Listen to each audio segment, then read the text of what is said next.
Aku seret suamiku dan labrak gundiknya. Setelah ia bilang katanya ada tugas kantor, ternyata justru aku pergoki mereka sedang bermesraan dengan mobil mewahku. Aku pun tak terima dan balas tarik semua harta suamiku, lalu aku buat ia jadi miskin kembali. Sebelum masuk ke ceritanya, absen dulu yuk dengan cara subscribe, like, dan komen di bawah. Oke, kita mulai. Arini adalah seorang manajer senior di sebuah perusahaan multinasional. Posisi yang ia raih bukan dengan kemudahan, melainkan dengan kerja keras, dedikasi, dan jam-jam panjang yang tak terhitung seperti malam ini. Ia menyukai pekerjaannya, menyukai tantangan dan perasaan memegang kendali. Semua terasa teratur di bawah pengawasannya. Setiap variabel bisa ia perhitungkan, setiap risiko bisa ia mitigasi. Setidaknya, di dalam pekerjaannya, rumah besar yang ia tempati bersama suaminya, Bima, terasa lengang. Bima belum pulang. Lagi, Arini melirik jam digital di sudut layarnya. Angka menunjukkan pukul 11:45. Ia menghela napas panjang, sebuah ritual kecil yang sering ia lakukan belakangan ini. Alasan Bima selalu sama, rapat dengan klien, lembur mendadak, atau makan malam bisnis yang tak bisa dihindari. Arini, yang juga seorang pekerja keras, mencoba memahami. Ia tahu bagaimana tuntutan dunia korporat bisa menyita waktu dan energi. Namun, ada sesuatu yang terasa berbeda beberapa bulan terakhir. Ada kekosongan dalam setiap alasan yang Bima berikan. Ada jarak dalam setiap kecupan singkat di pipi sebelum Bima bergegas pergi di pagi hari. Ia mencoba mengabaikan perasaan itu, mendorongnya jauh ke relung pikirannya yang paling dalam, menutupinya dengan tumpukan pekerjaan dan target-target baru. Mungkin ini hanya fase, bisiknya pada diri sendiri. Semua pernikahan punya pasang surutnya. Bima mungkin sedang stres dengan pekerjaannya. Ia harus lebih pengertian. Ia harus menjadi istri yang mendukung. Begitu terus ia meyakinkan dirinya. Sementara hatinya merasakan keretakan kecil yang perlahan melebar. Tiba-tiba, keheningan ruangan itu pecah oleh dering ponselnya yang nyaring. Bukan nada dering notifikasi email atau pesan singkat dari grup kerja, melainkan nada dering khusus yang ia atur untuk panggilan keluarga. Jantungnya berdebar sedikit lebih kencang.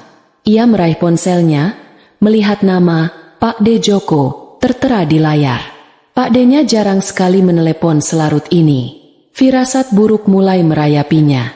"Halo, Assalamualaikum, Pak D." Sapanya, berusaha menjaga suaranya tetap tenang. "Waalaikumsalam, Nin. Maaf Pak D, telepon malam-malam begini." Suara di seberang terdengar panik dan terputus-putus. "Ibumu, Nin, ibumu." Genggaman Arini pada ponselnya mengerat.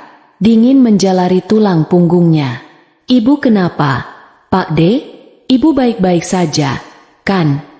Terdengar helaan napas berat dari seberang.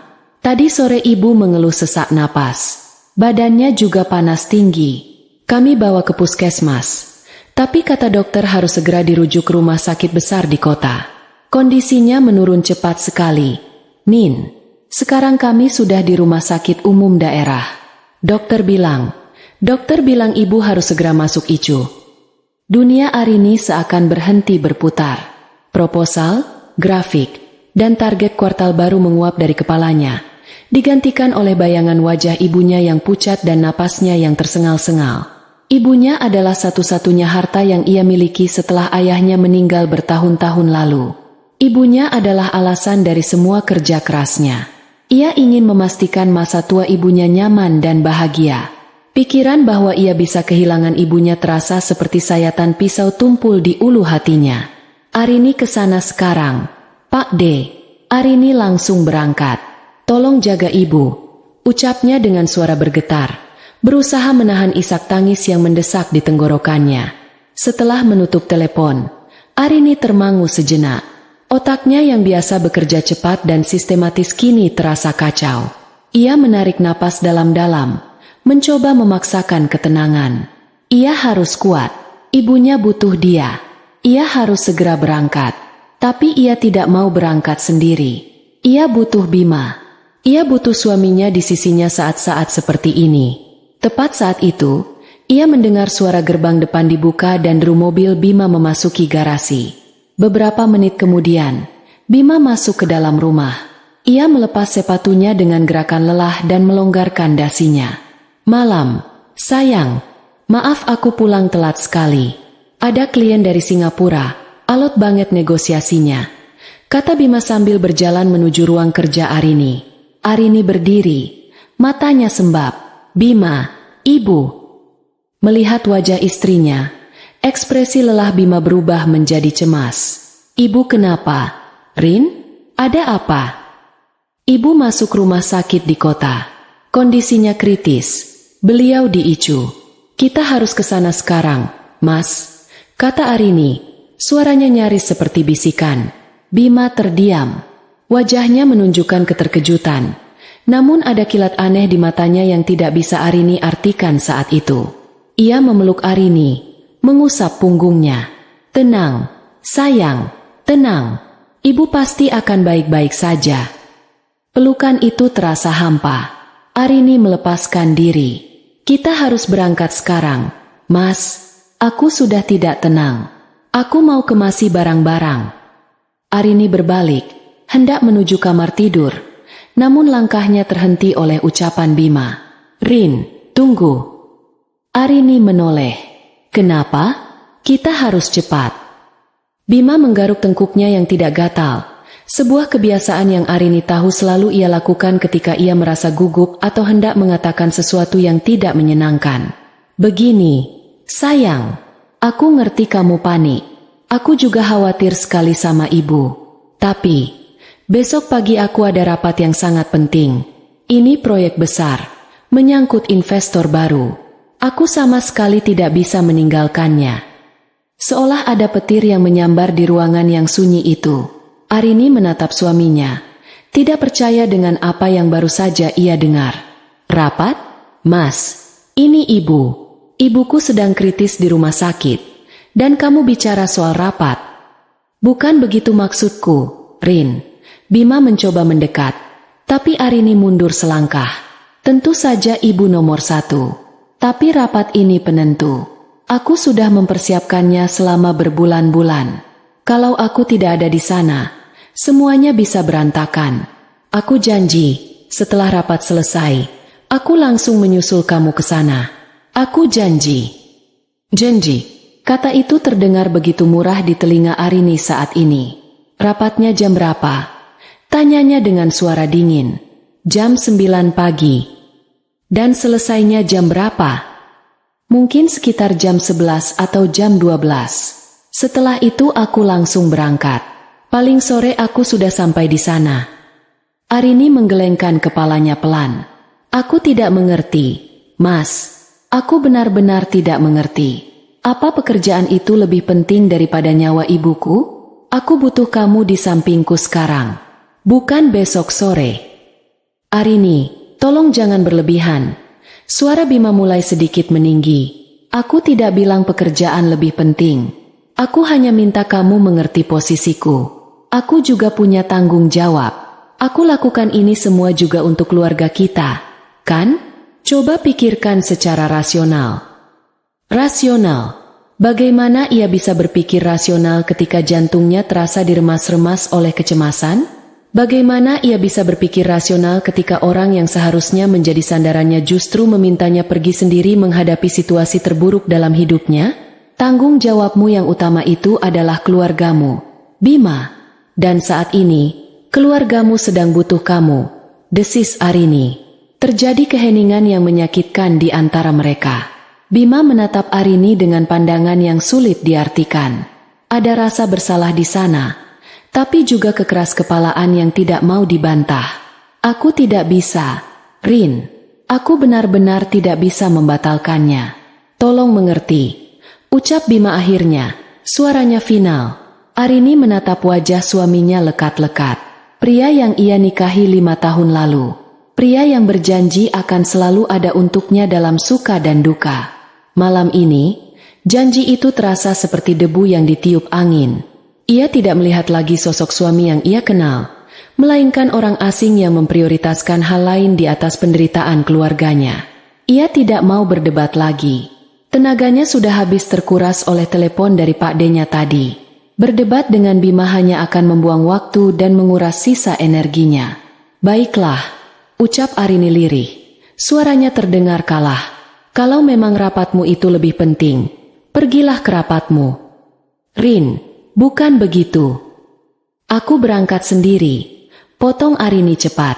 Ia berbalik, kali ini benar-benar berjalan menuju kamar tidur, meninggalkan Bima yang termangu di ruang kerja. Di dalam kamar, Arini membuka lemari dan menarik sebuah tas travel kecil. Tangannya bergerak mekanis, memasukkan beberapa potong pakaian ganti, peralatan mandi, dan dompet. Air matanya akhirnya jatuh, mengalir tanpa suara di pipinya.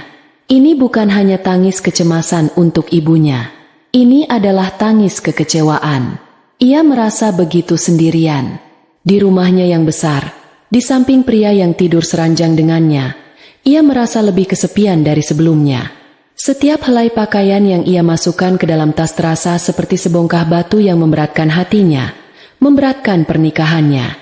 Alasan Bima terasa begitu tipis, begitu janggal. Sebuah firasat buruk, lebih gelap dan lebih menakutkan daripada kondisi ibunya, mulai membayangi pikirannya. Sebuah firasat yang ia coba tepis namun terus kembali menghantuinya. Malam itu, ia tahu sesuatu dalam pernikahannya telah retak, dan mungkin tidak akan pernah bisa kembali utuh. Arini tidak tidur sama sekali malam itu. Pikirannya terlalu ramai oleh bayangan wajah ibunya dan percakapannya yang dingin dengan Bima. Ia hanya berbaring di tempat tidur, merasakan setiap detik berlalu dengan lambat. Bima masuk ke kamar beberapa saat setelah perdebatan mereka, mencoba memeluknya dari belakang. Namun Arini hanya diam, tubuhnya kaku. Bima akhirnya menyerah dan tidur memunggunginya. Dengkuran halus Bima terdengar seperti ejekan bagi kecemasan Arini yang membuncah. Bagaimana bisa suaminya tidur begitu nyenyak sementara ia merasa dunianya akan runtuh? Pukul 4 pagi, sebelum adzan subuh berkumandang, Arini sudah bangkit dari tempat tidur. Ia mandi dan bersiap-siap dalam diam, bergerak seperti bayangan di rumahnya sendiri. Ia sengaja tidak membangunkan Bima. Ia tidak mau ada percakapan lagi. Ia tidak mau melihat wajah Bima atau mendengar alasan lain yang mungkin sudah suaminya siapkan. Di atas meja makan, ia melihat secari kertas catatan. Sayang, hati-hati di jalan. Kabari aku kalau sudah sampai. Rapat selesai aku langsung nyusul. Love, Bima. Arini meremas kertas itu dan membuangnya ke tempat sampah. Kata-kata itu tidak memberikan kehangatan sedikit pun. Hanya terasa seperti formalitas kosong. Perjalanan menuju rumah sakit di luar kota memakan waktu sekitar 3-4 jam. Arini mengendarai mobilnya membelah jalanan Jakarta yang masih lengang di waktu subuh. Lampu-lampu jalanan yang berjejer menjadi teman bisunya. Pikirannya melayang, tidak fokus pada jalanan di depannya, melainkan pada jalanan masa lalu yang telah ia lalui bersama Bima. Ia ingat saat pertama kali mereka bertemu. Arini sudah menjadi seorang asisten manajer yang karirnya sedang menanjak. Sementara Bima adalah seorang staf pemasaran junior di perusahaan vendor yang bekerja sama dengan kantornya. Bima orang yang menawan, pandai bicara, dan selalu bisa membuatnya tertawa. Di tengah kesibukannya yang kaku dan serius, Bima adalah angin segar. Arini, yang biasanya sangat logis dan penuh perhitungan, jatuh cinta. Ia tidak peduli dengan perbedaan posisi atau gaji mereka saat itu. Cinta, baginya, tidak bisa diukur dengan materi. Setelah menikah, Arini yang mendorong Bima untuk mencari pekerjaan yang lebih baik. Dengan jaringan dan rekomendasinya, Bima berhasil diterima di perusahaan yang sama dengan Arini, meskipun di divisi yang berbeda. Karir Bima pun melesat cukup cepat. Banyak yang berbisik itu semua karena pengaruh Arini. Tapi Arini tidak peduli. Ia bangga melihat suaminya sukses. Ia merasa telah melakukan hal yang benar sebagai seorang istri, mendukung dan mengangkat derajat suaminya. Mereka membeli rumah besar ini, membeli mobil mewah, dan menikmati hidup yang nyaman. Semua dari hasil kerja keras mereka berdua, meskipun Arini tahu, porsi penghasilannya jauh lebih besar. Baginya itu tidak pernah menjadi masalah. Namun, kapan semuanya mulai berubah? Arini mencoba mengingat-ingat. Mungkin sekitar setahun yang lalu, Bima mulai sering pulang terlambat. Awalnya Arini percaya, tapi kemudian ia mulai menemukan hal-hal kecil yang janggal. Suatu hari, saat ia mencuci kemeja Bima, ia mencium aroma parfum wanita yang asing, sangat lembut dan manis, bukan aroma parfum rekan-rekan kerja wanita di kantor mereka yang biasanya tajam dan profesional. Ketika ia bertanya, Bima menjawab dengan santai, "Oh, mungkin tadi pas di lift terlalu penuh, jadi nempel baunya." Arini mencoba mempercayainya. Lalu ada masalah ponsel. Bima yang dulu santai meletakkan ponselnya di mana saja, kini tak pernah lepas dari genggamannya. Ponselnya selalu dalam mode senyap dan layarnya menghadap ke bawah saat diletakkan di meja. Beberapa kali Arini melihat Bima tersenyum sendiri saat membaca pesan, dan ketika Arini bertanya, Bima hanya menjawab itu dari grup alumni yang sedang bercanda. Suatu malam, saat Bima sudah tidur, Arini, didorong oleh rasa curiga yang tak tertahankan, mencoba membuka ponsel Bima. Namun ponsel itu terkunci dengan kata sandi yang tidak ia ketahui. Hatinya mencelos. Sejak kapan suaminya punya rahasia darinya? Puncak dari kejanggalan-kejanggalan itu adalah beberapa bulan lalu, saat laporan tagihan kartu kredit bersama mereka datang. Ada beberapa transaksi di sebuah toko perhiasan dan toko perlengkapan bayi. Jumlahnya tidak sedikit. Ketika Arini menanyakannya, wajah Bima pucat. Bima beralasan kartu kreditnya mungkin di-cloning orang. Ia berjanji akan mengurusnya ke pihak bank. Arini, yang ingin sekali percaya pada suaminya, mengiyakan, meskipun instingnya berteriak ada sesuatu yang tidak beres. Ia bahkan tidak pernah memeriksa lagi apakah Bima benar-benar mengurusnya atau tidak. Terlalu takut untuk mengetahui kebenarannya. Semua kepingan memori itu kini kembali menghantamnya di tengah kesunyian mobil. Aroma parfum, ponsel yang selalu terkunci, tagihan kartu kredit yang aneh, dan kini, penolakannya untuk menjenguk ibu mertua yang sedang sekarat dengan alasan rapat. Jika kepingan-kepingan itu disusun, sebuah gambar yang mengerikan mulai terbentuk di benaknya. Sebuah gambar pengkhianatan. Apakah mungkin Bima memiliki wanita lain? Pikiran itu begitu menakutkan hingga membuat Arini mual. Ia menggelengkan kepalanya kuat-kuat, mencoba mengusir pikiran itu. Tidak mungkin. Bima tidak akan sejahat itu.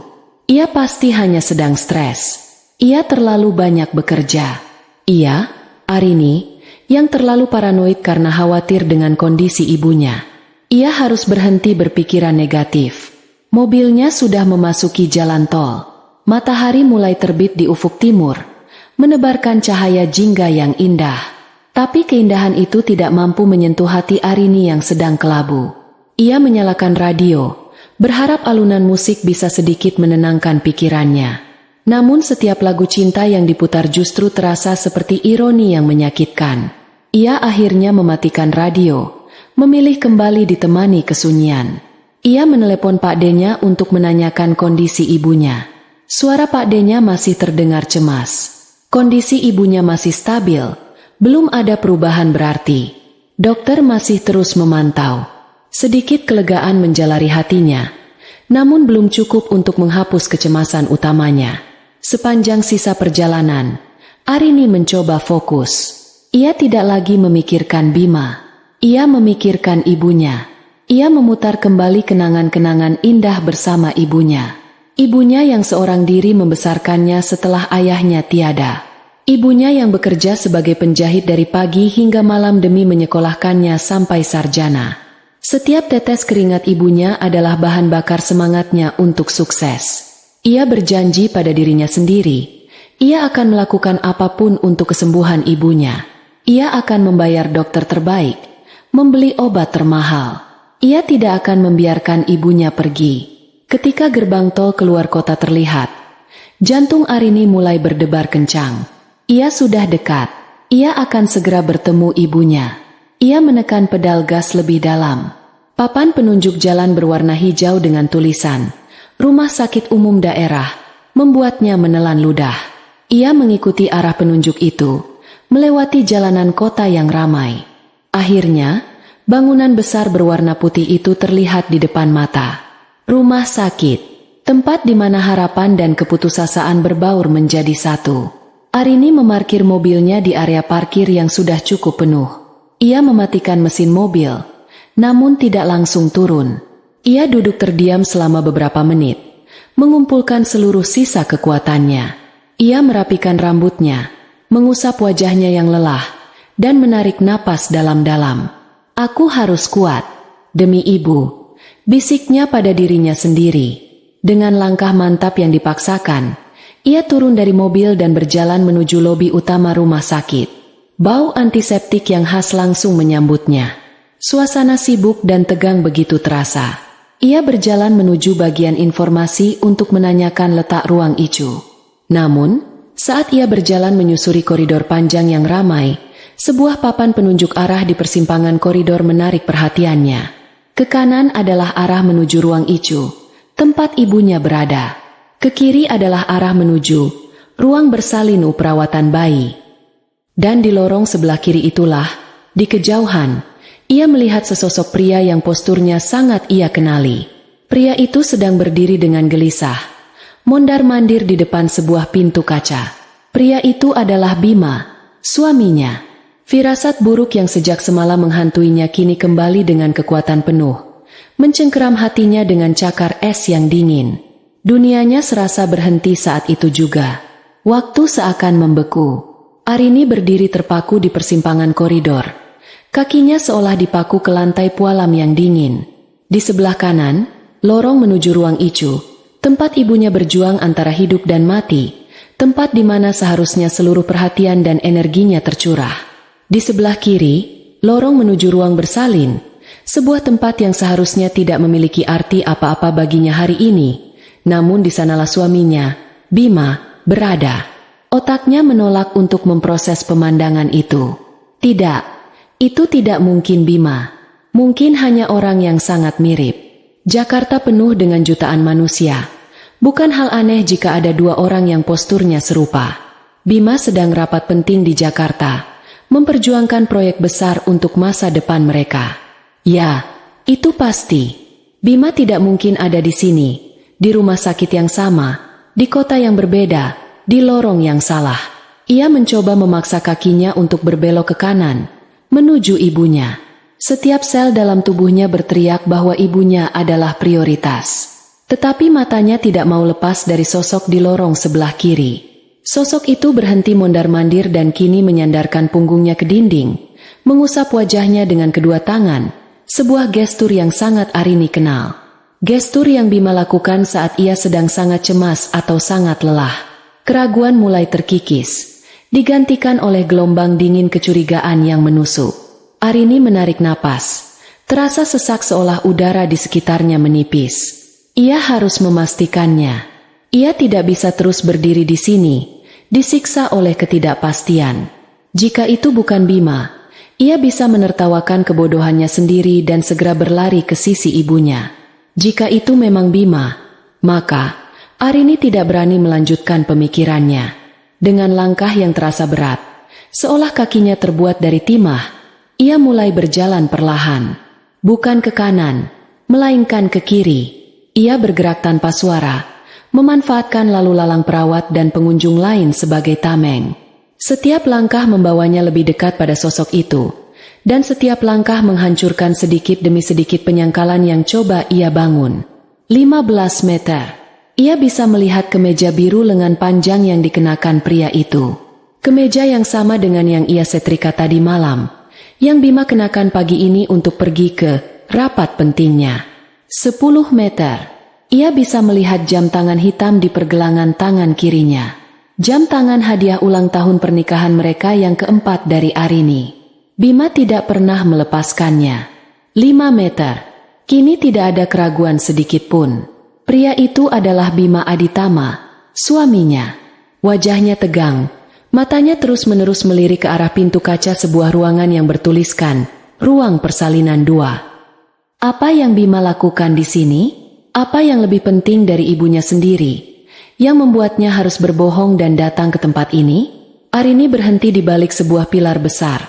Jantungnya berdebar begitu kencang hingga ia takut Bima bisa mendengarnya. Berbagai kemungkinan berkelebat di kepalanya. Mungkin salah satu kerabat Bima yang tidak ia kenal melahirkan di sini? Tapi kenapa Bima harus berbohong? Kenapa harus ada drama? Rapat penting? Mungkin teman dekatnya? Rekan kerjanya? Tapi siapa yang begitu penting hingga Bima rela meninggalkan istrinya sendiri yang sedang panik karena ibunya sekarat? Tidak ada satupun skenario di kepalanya yang terasa masuk akal.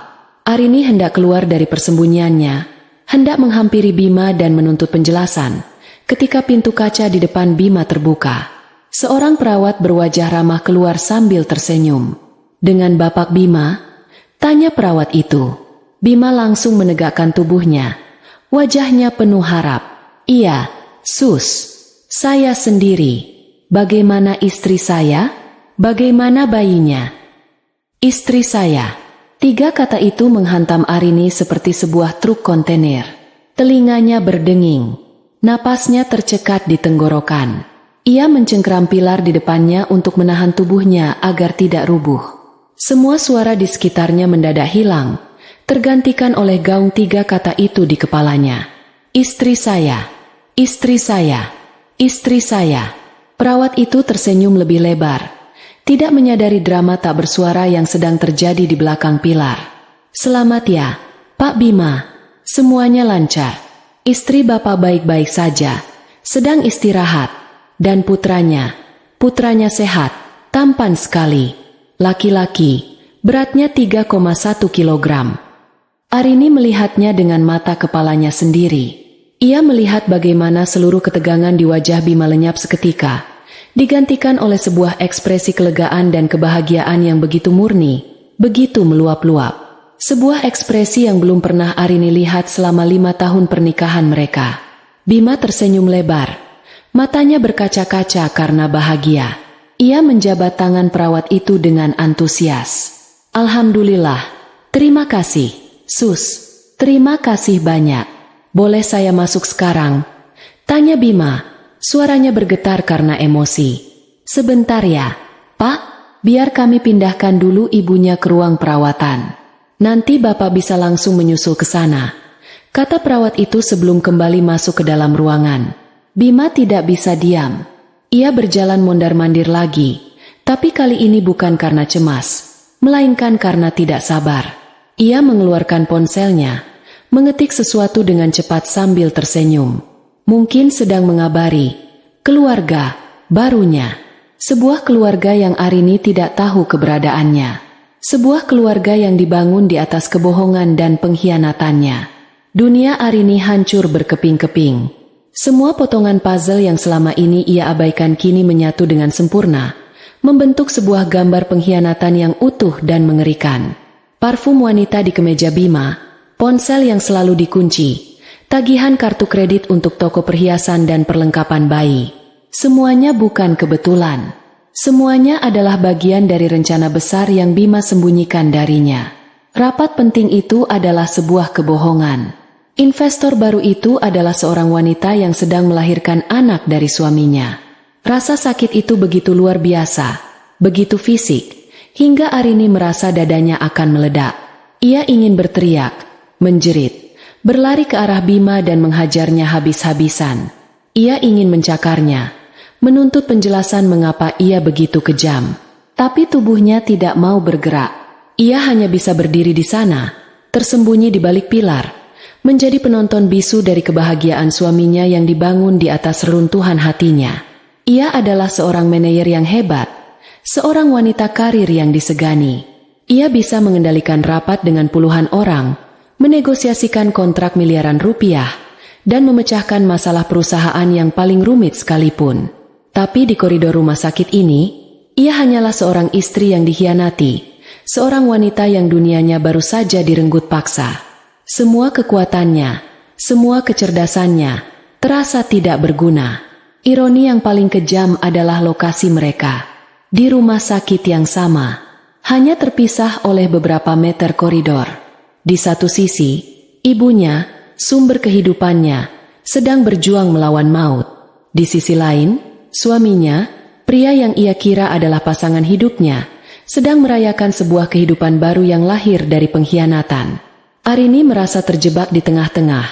ditarik oleh dua kutub kesedihan dan kehancuran yang sama kuatnya. Tujuan awalnya datang ke rumah sakit ini, yaitu untuk menjadi kekuatan bagi ibunya, kini terasa begitu jauh. Bagaimana ia bisa menjadi kuat untuk orang lain, jika dirinya sendiri sudah hancur lebur dari dalam? Entah berapa lama Arini berdiri mematung di balik pilar. Menit-menit terasa seperti jam. Rasa sakit yang awalnya membakar hebat perlahan berubah menjadi sesuatu yang lain. Sesuatu yang lebih dingin, lebih tajam, dan lebih berbahaya. Amarah. Amarah yang membeku. Air matanya sudah kering bahkan sebelum sempat menetes.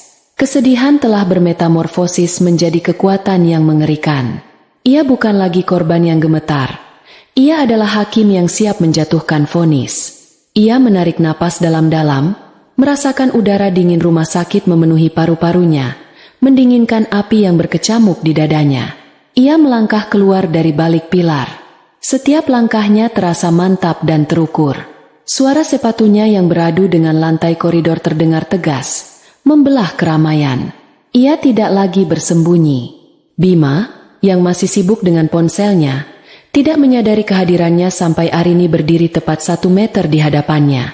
Ketika Bima akhirnya mengangkat kepala, senyum bahagia di wajahnya langsung lenyap, membeku seketika. Matanya membelalak ngeri.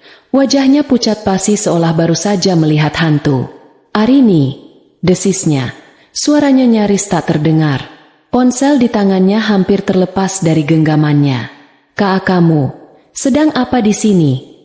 Arini tersenyum tipis. Sebuah senyuman tanpa kehangatan, tanpa emosi, hanya ada kekosongan yang menakutkan. Pertanyaan yang bagus. Seharusnya aku yang bertanya, "Kamu sedang apa di sini?" Ia berhenti sejenak. Matanya menatap tajam langsung ke mata Bima yang mulai gelisah. "Bukankah seharusnya kamu sedang rapat penting dengan investor dari Singapura?" Pertanyaan itu, yang diucapkan dengan nada tenang namun menusuk, membuat Bima semakin panik. Ia tergagap. Otaknya yang licik sepertinya macet. Tidak bisa menemukan kebohongan baru untuk menutupi kebohongan lamanya. "Rin, ini tidak seperti yang kamu pikirkan.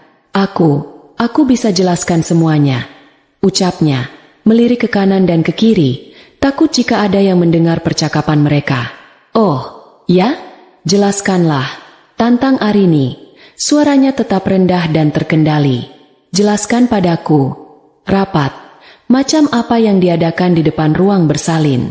Jelaskan padaku, investor mana yang baru saja melahirkan seorang putra untukmu?" Wajah Bima semakin pucat. Ia tahu ia sudah tertangkap basah. "Dengar, Rin, tolong jangan di sini. Kita bisa bicarakan ini di rumah baik-baik." "Di rumah?" Arini tertawa kecil. Suara tawa yang terdengar lebih seperti isak tangis yang tertahan. "Rumah yang mana, Bima? Rumah kita? Atau rumah yang sudah kamu bangun dengan wanita lain di belakangku?" Tepat saat itu, pintu ruang perawatan di sebelah mereka terbuka. Seorang perawat mendorong keluar sebuah kursi roda. Di atas kursi roda itu duduk seorang wanita muda. Terlihat lelah namun wajahnya berseri-seri. Ia mengenakan daster rumah sakit dan di dekapannya, terbungkus selimut biru muda, ada seorang bayi mungil yang tertidur pulas. Wanita itu, yang Arini tebak bernama Sarah, tersenyum begitu melihat Bima. "Mas, akhirnya, lihat, dia tampan sekali, kan?" Pandangan Sarah kemudian beralih ke Arini yang berdiri di depan Bima. Senyum di wajahnya memudar, digantikan oleh kerutan kebingungan di dahinya. Ia menatap Arini, lalu kembali menatap Bima, meminta penjelasan tanpa kata. "Mas, ini siapa?" tanya Sarah.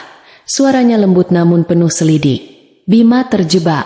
Di hadapannya berdiri istri pertamanya yang tatapannya sedingin es.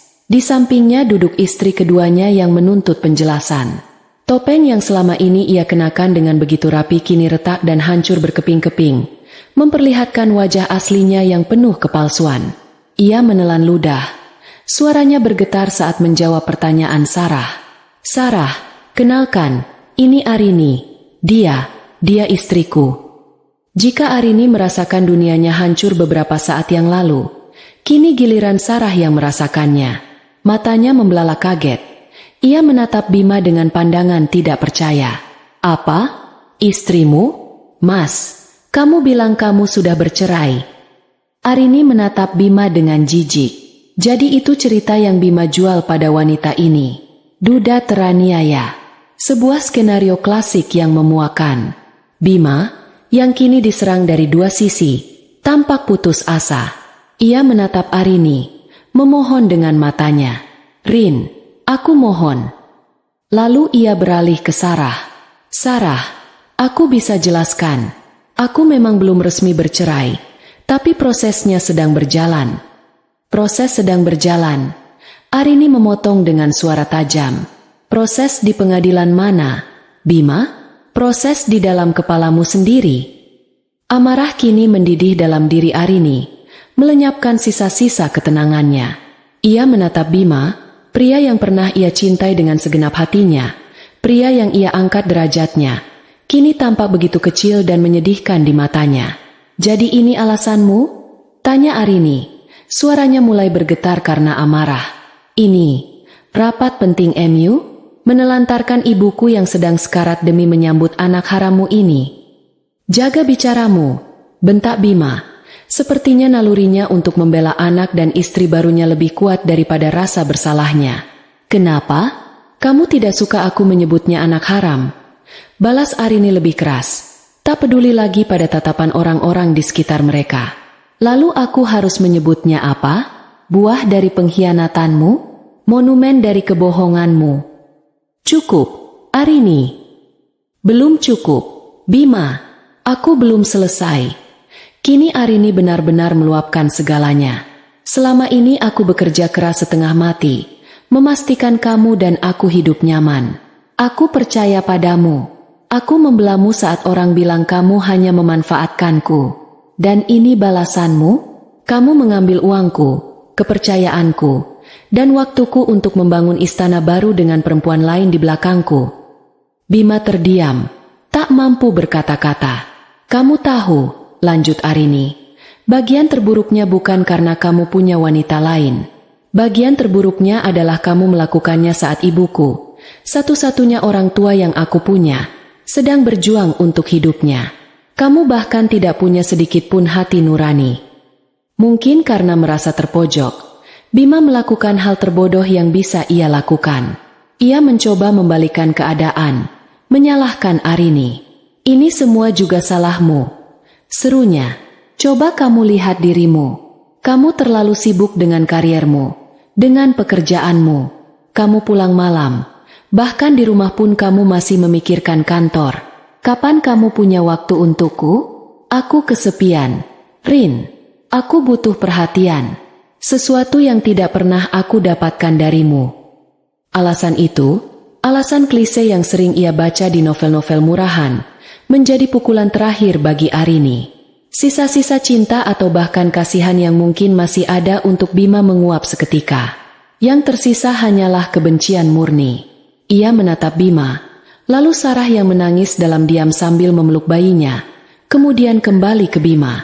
Tatapannya kini berubah, bukan lagi tatapan istri yang tersakiti, melainkan tatapan seorang atasan pada bawahannya yang telah melakukan kesalahan fatal. Ia mengambil satu langkah maju, begitu dekat hingga Bima bisa merasakan hawa dingin yang memancar darinya. Kamu benar, bisik Arini. Suaranya terdengar mengerikan. Aku memang terlalu sibuk bekerja. Bekerja untuk membayar rumah yang kamu tinggali, mobil yang kamu kendarai, dan semua kemewahan yang kamu nikmati. Jadi, nikmatilah rapat MU ini, Bima. Arini kemudian berbalik, punggungnya tegak. Ia tidak menoleh lagi. Ia berjalan meninggalkan mereka, meninggalkan Bima yang pucat pasi, Sarah yang menangis terseduh-seduh, dan bayi tak berdosa yang menjadi saksi bisu hancurnya sebuah pernikahan. Setiap langkah yang ia ambil terasa semakin ringan. Ia tidak lagi berjalan menuju ruang Icu sebagai seorang putri yang berduka, tetapi sebagai seorang wanita yang baru saja terlahir kembali dari api pengkhianatan, dengan satu tujuan baru dalam hidupnya, menghancurkan pria yang telah menghancurkan hatinya. Langkah-langkah Arini yang membawanya menjauh dari Bima dan keluarga barunya terasa ringan namun hampa. Amarah yang tadi meledak-ledak kini menyusut, meninggalkan kekosongan yang dingin di dalam dadanya. Ia berjalan seperti robot, melewati wajah-wajah asing di koridor rumah sakit tanpa benar-benar melihat mereka. Tujuannya hanya satu, ruang Icu, ibunya. Satu-satunya jangkar yang tersisa di tengah badai yang baru saja menghancurkan hidupnya. Semakin dekat ia dengan ruang Icu, semakin kontras perasaan yang berkecamuk di dalam dirinya. Di satu sisi, ada kebencian yang membara untuk Bima, sebuah hasrat untuk membalas dendam yang baru saja lahir. Di sisi lain, ketakutan dan kekhawatiran yang luar biasa untuk ibunya kembali menyeruak, mencengkeram hatinya. Bagaimana jika kondisi ibunya memburuk? Bagaimana jika ia terlambat? Pikiran itu membuatnya mempercepat langkah. Ia tiba di depan pintu kaca ruang tunggu Icu. Suasana di dalamnya begitu berbeda dari koridor utama yang sibuk. Di sini hening, tegang, dan syarat dengan doa-doa yang tak terucap. Beberapa keluarga lain duduk termenung di kursi-kursi tunggu. Wajah mereka sama-sama cemas. Arini merasa seperti penyusup di antara mereka. Mereka semua datang dengan harapan, didampingi oleh orang-orang yang mereka cintai. Sementara dia datang sendirian, dengan hati yang sudah hancur berkeping-keping. Pak De Joko dan istrinya, Bude Lastri, yang sedang duduk di pojok, langsung berdiri begitu melihat Arini. Wajah mereka terlihat lelah. "Nin, kamu sudah sampai?" Sapa Pak De Joko, suaranya terdengar lega. Ia memeluk keponakannya itu dengan erat. Arini membalas pelukan itu, menumpukan kepalanya yang berat di bahu Pak De-nya. Untuk sesaat, ia merasa seperti anak kecil lagi, mencari perlindungan. "Bagaimana keadaan ibu, Pak De?" tanya Arini lirih setelah melepaskan pelukannya. "Masih sama seperti tadi. Stabil, tapi belum sadar betul. Dokter bilang kita harus banyak berdoa," jawab Bude Lastri sambil mengusap punggung Arini dengan lembut. Matanya yang tajam menelisik wajah Arini yang pucat dan sembab. "Kamu baik-baik saja, Enduk? Matamu bengkak. Kamu pasti capek sekali habis menyetir." Arini hanya mengangguk lemah, tidak sanggup untuk menceritakan apa yang baru saja terjadi. Bagaimana ia bisa mengatakan pada mereka bahwa suaminya, menantu kebanggaan mereka, ternyata ada di rumah sakit yang sama, sedang berbahagia dengan istri dan anak barunya? Lidahnya terasa keluh. Setelah berbicara dengan perawat jaga, Arini diizinkan masuk untuk melihat ibunya sebentar. Ia harus mengenakan pakaian steril berwarna hijau dan masker. Saat pintu ruang Icu terbuka, suara desis ventilator dan bunyi monoton dari mesin monitor detak jantung langsung menyambutnya. Di sana, di atas ranjang putih di tengah ruangan, terbaring sosok ibunya. Pemandangan itu membuat lutut Arini lemas. Ibunya, wanita yang selalu ia kenal sebagai sosok yang kuat dan energik, kini terlihat begitu rapuh. Tubuhnya kurus, wajahnya pucat, dan selang-selang transparan terpasang di hidung dan lengannya, menghubungkannya dengan mesin-mesin yang membuatnya tetap hidup. Satu-satunya tanda kehidupan adalah grafik hijau yang naik turun secara ritmis di layar monitor di samping tempat tidur. Perlahan, Arini mendekati ranjang itu. Ia menarik sebuah kursi dan duduk di samping ibunya. Ia meraih tangan ibunya yang dingin dan kurus, menggenggamnya dengan kedua tangannya, mencoba menyalurkan kehangatan dan kekuatan. "Ibu, ini Arini," bisiknya, suaranya serak. "Arini sudah di sini, Bu. Ibu harus kuat. Ya, ibu harus sembuh. Arini sendirian, Bu. Arini butuh ibu." Awalnya ia berniat untuk menjadi kuat di depan ibunya. Ia ingin membisikkan kata-kata semangat, menceritakan hal-hal lucu, dan meyakinkan ibunya bahwa semuanya akan baik-baik saja. Tapi benteng pertahanan yang coba ia bangun runtuh seketika. Genggaman pada tangan ibunya yang lemah, bau obat yang menyengat, dan bunyi mesin yang menakutkan. Semua itu ditambah dengan pengkhianatan Bima yang masih begitu segar, menjadi beban yang terlalu berat untuk ia tanggung sendiri. Air mata yang sejak tadi ia tahan akhirnya tumpah. Bukan isak tangis yang keras, melainkan tangisan sunyi yang menggetarkan seluruh tubuhnya. Kepalanya tertunduk, air matanya menetes di atas selimut putih yang menutupi tubuh ibunya. Semua rasa sakit, kecewa, marah, dan kesepian yang ia rasakan tumpah ruah di ruangan steril itu. Ia menangisi kebodohannya yang tidak menyadari kebohongan Bima selama ini. Ia menangisi kepercayaan yang ia berikan pada orang yang salah. Ia menangisi tahun-tahun pernikahannya yang ternyata hanya sebuah sandiwara. Dan yang paling menyakitkan, ia menangisi dirinya sendiri yang harus menghadapi cobaan terberat dalam hidupnya ini seorang diri. Pria yang seharusnya menggenggam tangannya yang lain dan menguatkannya, justru sedang berbahagia karena pengkhianatannya. Di tengah isak tangisnya yang sunyi, ia merasakan sebuah gerakan lemah. Genggaman tangan ibunya yang tadi terkulai lemas kini terasa sedikit mengerat. Arini mengangkat kepalanya. Ia melihat kelopak mata ibunya bergetar, lalu perlahan terbuka. Mata yang sayu dan lelah itu menatapnya, penuh dengan kebingungan, lalu berubah menjadi kekhawatiran saat melihat air mata membasahi wajah putri satu-satunya. Meskipun ada selang pernapasan yang menutupi sebagian wajahnya, Arini bisa melihat pertanyaan di mata ibunya. "Kenapa kamu menangis, Nak?" "Ibu," bisik Arini, mencoba menghapus air matanya. Arini tidak apa-apa. Arini hanya khawatir sama ibu." Ibunya menggeleng lemah. Matanya tidak lepas dari wajah Arini. Ia tahu ini bukan sekadar tangis kekhawatiran. Seorang ibu selalu tahu.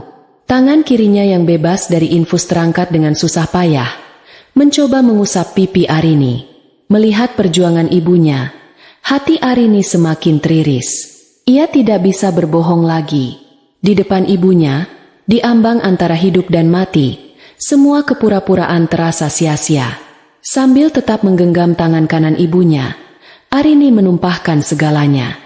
Dengan suara berbisik yang putus-putus karena tangis, ia menceritakan semuanya. Ia menceritakan tentang penolakan Bima, kebohongannya tentang rapat penting. Ia menceritakan bagaimana ia menemukan Bima di depan ruang bersalin. Ia menceritakan tentang wanita itu, tentang bayi laki-laki mereka, dan tentang pengakuan Bima bahwa ia telah menikah lagi. Selama Arini bercerita, ibunya hanya diam mendengarkan. Tidak ada keterkejutan atau kemarahan di matanya, hanya ada kesedihan yang mendalam. Bukan kesedihan untuk dirinya sendiri yang memiliki menantu pengkhianat, melainkan kesedihan untuk putri yang ia cintai, yang harus menanggung beban seberat ini.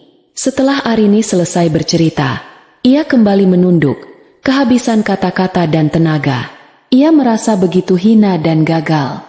Hening sejenak, hanya suara mesin monitor yang mengisi ruangan. Lalu, Arini merasakan genggaman tangan ibunya semakin menguat. Ia mengangkat wajahnya lagi. Ia melihat sesuatu yang berbeda di mata ibunya. Kesedihan itu masih ada, tetapi kini ada kilat lain di sana. Sebuah kilat kekuatan, ketegasan. Ibunya menatapnya lurus-lurus. Dengan susah payah, bibirnya bergerak di balik selang, mencoba mengucapkan sesuatu. Suaranya tidak keluar. Hanya desisan udara, tapi Arini bisa membaca gerakan bibirnya dengan jelas. "Jangan, minangis, Kak Arena, dia." 3 potong frasa itu, yang diucapkan tanpa suara, terdengar lebih keras daripada teriakan apapun di telinga Arini. Kemudian, ibunya kembali menggerakkan bibirnya. "KAMU, tahu, apa yang harus dilakukan?" Setelah mengucapkan itu, mata ibunya kembali terpejam perlahan, seolah semua sisa tenaganya sudah terkuras habis. Genggamannya kembali melemah. Arini termangu. Kata-kata tanpa suara dari ibunya itu seperti sengatan listrik yang menyadarkannya. Ibunya, yang sedang terbaring lemah dan tak berdaya, justru memberinya kekuatan yang luar biasa. Ibunya tidak memintanya untuk bersabar atau memaafkan. Ibunya mengingatkannya tentang siapa dirinya. Ia adalah Arini, seorang wanita kuat yang tidak akan membiarkan siapapun menginjak-injak harga dirinya. Ia tahu apa yang harus ia lakukan. Ia mengusap sisa air matanya dengan punggung tangannya. Tangisnya sudah berhenti. Kekosongan di dalam dadanya kini terisi kembali, bukan oleh kesedihan, melainkan oleh sebuah resolusi yang dingin dan kokoh. Ia tidak akan menangis lagi karena Bima. Bima tidak pantas mendapatkan air matanya. Ia mencondongkan tubuhnya dan mencium kening ibunya yang terasa dingin. "Terima kasih, Bu," bisiknya. "Ibu istirahat ya." Arini janji, Arini akan selesaikan ini semua. Arini akan menjadi kuat, untuk ibu dan untuk diri Arini sendiri. Ketika Arini berjalan keluar dari ruang Icu, perawat dan Pak D-nya melihat perubahan drastis pada dirinya. Wajahnya tidak lagi terlihat hancur dan putus asa. Matanya yang tadi sembab kini memancarkan tatapan tajam dan fokus. Langkahnya tidak lagi gontai, melainkan tegap dan penuh tujuan. Ia telah masuk ruangan itu sebagai korban yang terluka, dan keluar sebagai seorang pejuang yang siap berperang. Ia tahu persis apa yang harus ia lakukan selanjutnya. Arini tidak kembali ke ruang tunggu. Ia bahkan tidak pamit pada Pak D dan Budenya. Pikirannya sudah terkunci pada satu tujuan. Ia berjalan kembali menyusuri koridor rumah sakit, menuju arah yang sama dengan yang ia lalui beberapa waktu lalu, ruang bersalin. Namun kali ini, langkahnya dipenuhi oleh aura yang berbeda. Jika tadi ia berjalan dengan hati yang hancur, kini ia berjalan dengan ketenangan seorang eksekutor yang akan menjalankan tugasnya. Ia mengeluarkan ponselnya. Jarinya bergerak cepat di atas layar, seolah sedang mengetik perintah perang. Panggilan pertama ia tujukan kepada asisten pribadinya, Linda, seorang wanita muda yang sangat cekatan dan bisa ia andalkan. Linda, halo, maaf mengganggumu di luar jam kerja. Sapanya, suaranya terdengar datar dan profesional, tanpa sedikit pun getar emosi. Ada tugas mendesak untukmu. Tolong siapkan surat pemberhentian kerja atas nama Bima Aditama, dari divisi pemasaran. Efektif berlaku saat ini juga. Terdengar keheningan sejenak di seberang telepon. Linda jelas terkejut. Baik, Bu Arini, atas nama Pak Bima, boleh saya tahu alasannya untuk dicantumkan di surat? Cantumkan saja. Pelanggaran berat terhadap etika dan peraturan perusahaan, jawab Arini tanpa ragu. Setelah suratnya jadi, kirimkan draftnya ke email saya. Saya mau periksa sebelum kamu proses lebih lanjut. Baik, Bu. Akan segera saya laksanakan, jawab Linda, suaranya patuh. Arini menutup telepon tanpa mengucapkan terima kasih. Ia tidak punya waktu untuk basa-basi. Panggilan kedua ia tujukan kepada Kepala Departemen Sumber Daya Manusia, Pak Harto. Selamat pagi, Pak Harto. Ini Arini. Sapanya, saya hanya ingin memberitahu secara langsung bahwa saya baru saja memberhentikan Bima Aditama dari jabatannya. Surat resmi akan segera menyusul dari Linda. Tolong pastikan tim Anda memprosesnya hari ini juga. Bima, diberhentikan? Suara Pak Harto terdengar kaget. Tapi, ada apa ini, Bu? Bukankah dia suami Ibu? Statusnya sebagai suami saya tidak ada relevansinya dengan statusnya sebagai karyawan yang telah melakukan pelanggaran berat, jawab Arini dingin. Tugas Anda adalah memastikan prosesnya berjalan sesuai prosedur. Pastikan semua aset perusahaan yang ada padanya, termasuk mobil dinas, laptop, dan semua kartu akses, ditarik kembali besok pagi paling lambat pukul 9. Jangan ada toleransi. Apa Anda mengerti, Pak Harto? Ketegasan dalam suara Arini membuat Pak Harto tidak berani bertanya lebih lanjut. Baik, Bu. Saya mengerti. Akan kami proses sesuai instruksi. Panggilan selesai. 2 bom waktu telah ia pasang. Kini saatnya untuk menyaksikannya meledak di depan mata targetnya. Ia menemukan Bima tidak jauh dari tempat ia meninggalkannya. Bima dan Sarah sedang duduk di beberapa kursi di sudut lobi yang agak sepi. Sarah tampak sedang menyusui bayinya dengan canggung sambil sesekali menyeka air matanya. Bima duduk di sebelahnya dengan kepala tertunduk. Kedua tangannya menangkup wajahnya. Mereka terlihat seperti pasangan yang putus asa. Dunia mereka yang baru seumur jagung sudah dilanda badai. Arini berjalan menghampiri mereka. Suara langkah kakinya yang mantap membuat Bima mengangkat kepala. Melihat Arini kembali, wajah Bima yang sudah pucat menjadi semakin pias. Ia tampak ketakutan. Arini, mau apa lagi kamu? Tanya Bima dengan suara lemah. Arini tidak menjawab. Ia hanya berdiri di depan mereka, menatap Bima dengan pandangan yang kosong, seolah sedang melihat objek tak bernyawa. Ia sengaja membiarkan keheningan menggantung selama beberapa detik, membangun ketegangan. Bima Aditama, panggil Arini. Kali ini menggunakan nama lengkapnya, menciptakan jarak formal yang tak dapat ditembus. Aku kesini bukan sebagai istrimu. Seperti yang kamu bilang tadi, istrimu mungkin memang terlalu sibuk bekerja hingga tidak punya waktu untukmu. Anggap saja istrimu itu sudah mati di koridor rumah sakit ini 1 jam yang lalu. Bima dan Sarah menatapnya, tidak mengerti arah pembicaraan ini.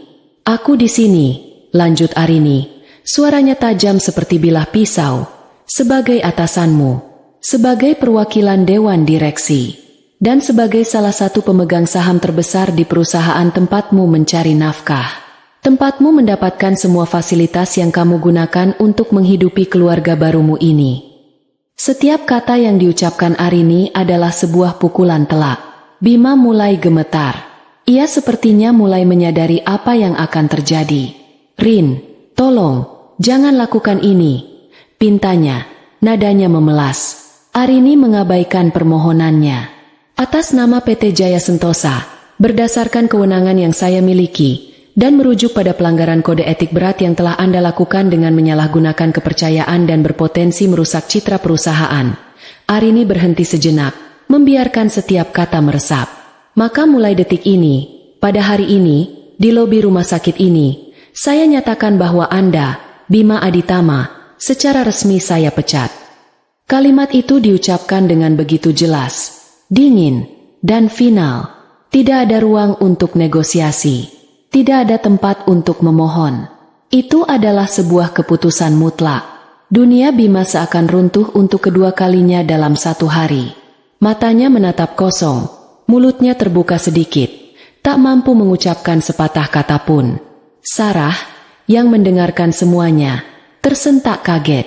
Wajahnya yang sudah sembab kini dipenuhi oleh kepanikan yang luar biasa. Ia menatap Bima, lalu ke Arini, seolah baru menyadari bahwa pria yang ia nikahi ternyata tidak sehebat yang ia kira. Pria itu tidak punya apa-apa. Arini belum selesai. Ia melanjutkan dengan rincian yang menghancurkan.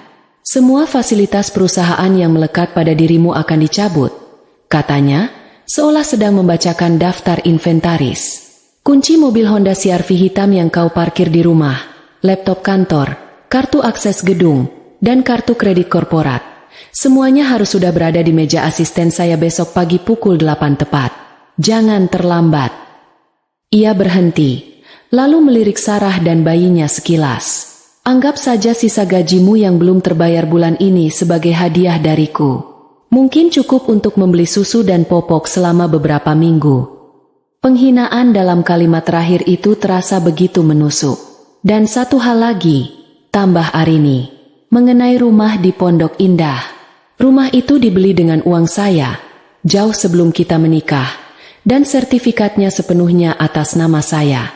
Siang ini, saya sudah menyuruh orang untuk mengganti semua kunci dan sistem keamanannya.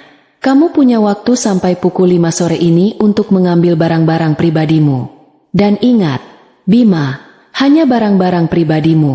Coba saja kau ambil satu saja barang milikku. Aku tidak akan segan-segan memanggil polisi dan menuntutmu atas pencurian. Selesai. Semuanya telah ia sampaikan. Seluruh pilar kehidupan mewah Bima yang dibangun di atas kebaikannya telah ia runtuhkan dalam waktu kurang dari 5 menit. Bima akhirnya menemukan suaranya. Arini, kamu tidak bisa melakukan ini. Ini gila. Bagaimana dengan kami? Kami punya bayi. Ia menunjuk pada Sarah dan anaknya, mencoba menggunakan mereka sebagai tameng belas kasihan. Arini menatapnya tanpa ekspresi. Itu bukan lagi urusanku. Itu adalah konsekuensi dari pilihan yang kamu buat sendiri. Kamu ingin menjadi kepala keluarga, kan? Sekarang, buktikan. Tanpa menunggu jawaban, tanpa memberikan kesempatan pada Bima untuk memohon lebih lanjut, Arini berbalik. Ia melangkah pergi dengan punggung tegak, meninggalkan Bima yang terduduk lemas di kursinya, hancur dan tanpa masa depan. Ia meninggalkan Sarah yang menangis dalam ketakutan, menyadari mimpi indahnya telah berubah menjadi mimpi buruk. Ia berjalan keluar dari lobi rumah sakit, menuju cahaya matahari yang terasa begitu terang. Ia tidak merasa menang. Ia tidak merasa bahagia. Ia hanya merasa kosong. Tapi di dalam kekosongan itu, ada secercah rasa lega. Ia telah memotong benalu beracun dari hidupnya. Babak baru, meskipun menyakitkan, akan segera ia mulai. Sendirian, dan lebih kuat dari sebelumnya. Begitu pintu lobi rumah sakit tertutup di belakangnya, Arini tidak membiarkan dirinya goyah. Ia berjalan lurus menuju tempat parkir dengan langkah yang cepat dan efisien, seolah sedang mengejar jadwal rapat. Tidak ada air mata, tidak ada keraguan. Otaknya kini bekerja dalam mode krisis, dingin dan terhitung. Kesedihan adalah kemewahan yang tidak bisa ia miliki saat ini. Yang ada hanyalah daftar tugas, serangkaian langkah yang harus ia eksekusi untuk mengamputasi penyakit bernama Bima dari hidupnya secara permanen. Ia masuk ke dalam mobilnya, menyalakan mesin dan pendingin ruangan pada tingkat tertinggi. Udara dingin yang berembus ke wajahnya terasa menenangkan, membantunya menjaga kejernihan pikiran. Ia tidak langsung menjalankan mobilnya. Sebaliknya, ia memarkirkan mobilnya di sudut yang agak terpencil, mengubah kabin mobilnya menjadi pusat komando darurat. Ia menarik napas dalam-dalam sekali, lalu mulai bekerja. Panggilan pertama adalah kepada pengacaranya, seorang wanita tangguh bernama Renata yang sudah sering menangani kasus-kasus pelik di firma hukum ternama. "Halo, Renata. Ini Arini." Sapanya tanpa basa-basi. "Aku butuh bantuanmu. Segera." "Arini, ada apa?" Suaramu terdengar aneh. "Apa semua baik-baik saja?" tanya Renata, merasakan urgensi dalam nada bicara kliennya. "Tidak baik-baik saja, tapi akan," jawab Arini tegas. "Aku mau mengajukan gugatan cerai terhadap Bima. Sekarang juga." Terdengar helaan napas kaget di seberang. "Tunggu, apa? Cerai? Secepat ini? Apa yang terjadi?" "Dia punya istri lain, dan anak yang baru saja lahir hari ini," jelas Arini. Setiap kata diucapkannya dengan presisi yang mengerikan, seolah sedang melaporkan fakta dari sebuah studi kasus, bukan menceritakan kehancuran rumah tangganya sendiri. "Aku punya bukti perselingkuhan, perzinahan, dan penipuan. Aku mau proses ini berjalan secepat mungkin. Aku tidak mau ada mediasi. Aku mau gugatan yang paling agresif dan paling merugikan untuk pihaknya." Renata, yang terbiasa dengan drama perceraian kelas atas, terdiam sejenak, mencerna informasi itu. "Aku mengerti. Arini, dengarkan aku. Pertama, kita harus mengamankan asetmu. Apa saja aset bersama yang kalian miliki?" "Rekening bank gabungan, beberapa reksadana atas nama bersama, dan 2 kartu kredit suplemen atas namanya," jawab Arini. Otaknya sudah memetakan semuanya. "Tapi hampir 90% dana di dalamnya berasal dari gajiku dan bonus-bonusku. Rumah dan mobil utama sepenuhnya atas namaku." "Bagus," kata Renata. "Langkah pertama adalah membekukan semuanya. Aku akan siapkan surat kuasa darurat dan mengirimkannya ke emailmu. Segera tanda tangani secara digital dan kirim balik. Timku akan langsung bergerak menghubungi pihak bank. Setelah itu, kita akan siapkan berkas gugatan cerai. Aku akan masukkan tuntutan ganti rugi moral dan material semaksimal mungkin." "Lakukan," kata Arini. "Buat dia tidak punya apa-apa. Aku mau dia merasakan bagaimana rasanya memulai dari nol, bahkan dari minus." Setelah menutup telepon dari Renata, Arini langsung beralih ke panggilan kedua. Kali ini ke manajer bank prioritas tempat ia menyimpan sebagian besar kekayaannya. Dengan statusnya sebagai nasabah utama, ia tahu permintaannya akan didengar. "Selamat pagi, Pak Rudi. Ini Arini," sapanya dengan nada formal. "Saya minta tolong untuk segera melakukan pemblokiran sementara pada rekening gabungan saya dengan Bima Aditama. Nomor rekeningnya." Ia menyebutkan deretan angka dengan lancar. "Selain itu, tolong nonaktifkan secara permanen 2 kartu kredit suplemen atas nama yang sama. Ada indikasi penyalahgunaan yang sedang saya proses secara hukum." Pak Rudi di seberang telepon hanya bisa mengiyakan. Otoritas dalam suara Arini tidak menyisakan ruang untuk pertanyaan. Dalam hitungan menit, akses finansial Bima ke dunia Arini terputus total. Panggilan terakhir adalah ke sebuah perusahaan jasa keamanan dan perbaikan rumah yang menjadi langganannya. Halo, dengan PT Garda Prima? Saya Arini. Saya butuh layanan penggantian kunci total untuk rumah saya di Pondok Indah. Semua kunci, dari gerbang depan, pintu utama, pintu samping, sampai garasi. Saya mau diganti semuanya sore ini juga. Selain itu, saya butuh 2 personel keamanan untuk berjaga di lokasi selama 24 jam ke depan, dimulai dari sekarang. Kirimkan saja tagihannya ke kantor saya. Semua perintah telah diberikan. Roda kehancuran Bima telah ia putar. Arini menyandarkan kepalanya sejenak di sandaran kursi mobil. Tenaganya sedikit terkuras. Bukan karena kesedihan, melainkan karena intensitas dari tindakan yang baru saja ia lakukan.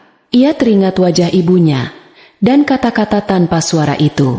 Kamu tahu apa yang harus dilakukan? Ya, ia tahu, dan ia sudah melakukannya.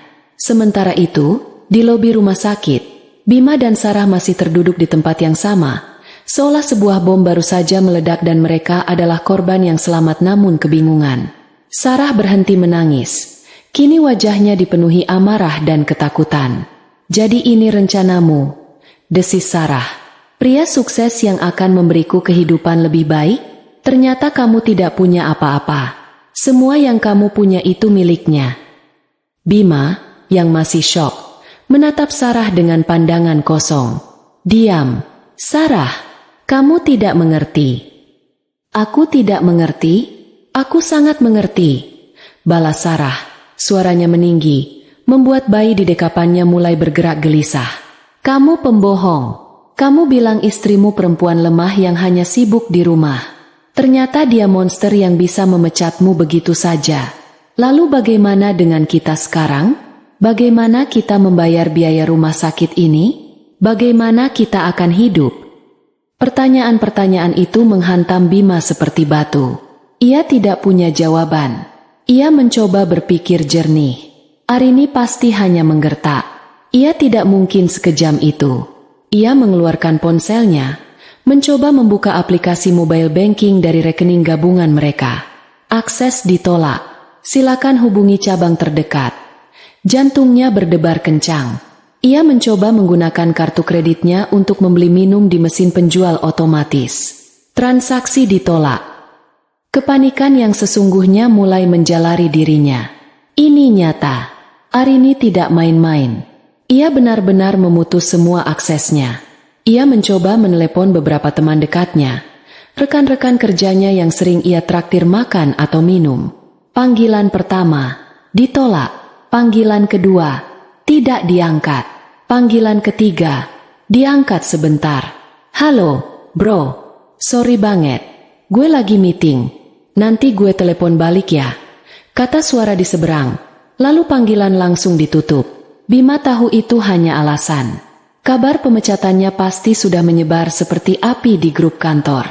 Tidak ada yang mau berurusan dengan orang yang sudah dibuang oleh atasan tertinggi. Dalam sekejap, ia menjadi paria. Ia menatap Sarah yang kini menatapnya dengan pandangan jijik, dan bayi mungil yang mulai merengek karena lapar. Ia merasa tercekik. Semua yang ia bangun dengan kebohongan selama lebih dari setahun hancur dalam waktu kurang dari 1 jam. Ia bukan lagi manajer pemasaran yang disegani dengan mobil dinas mewah dan kartu kredit tanpa batas. Ia hanyalah seorang pengangguran dengan istri baru, bayi baru, dan beberapa ratus ribu rupiah tersisa di dompetnya. Awal dari kehancurannya baru saja dimulai, dan ia tahu, jalan ke depan akan jauh lebih gelap dan menyakitkan. Setelah berhasil menyelesaikan administrasi rumah sakit dengan sisa uang tunai yang Bima miliki, ditambah dengan menjual jam tangan pemberian Arini dengan harga murah kepada seorang pedagang di dekat rumah sakit, mereka akhirnya bisa keluar. Matahari sore terasa menyengat di kulit. Sama sekali tidak bersahabat. Kemewahan dijemput oleh sopir pribadi atau setidaknya mengendarai mobil dinas yang nyaman kini terasa seperti mimpi dari kehidupan orang lain. Mereka berdiri di tepi jalan yang ramai, bersama Sarah yang menggendong bayi mereka dengan canggung, dan sebuah tas kain berisi beberapa potong pakaian bayi dan perlengkapan seadanya. Kita mau kemana sekarang?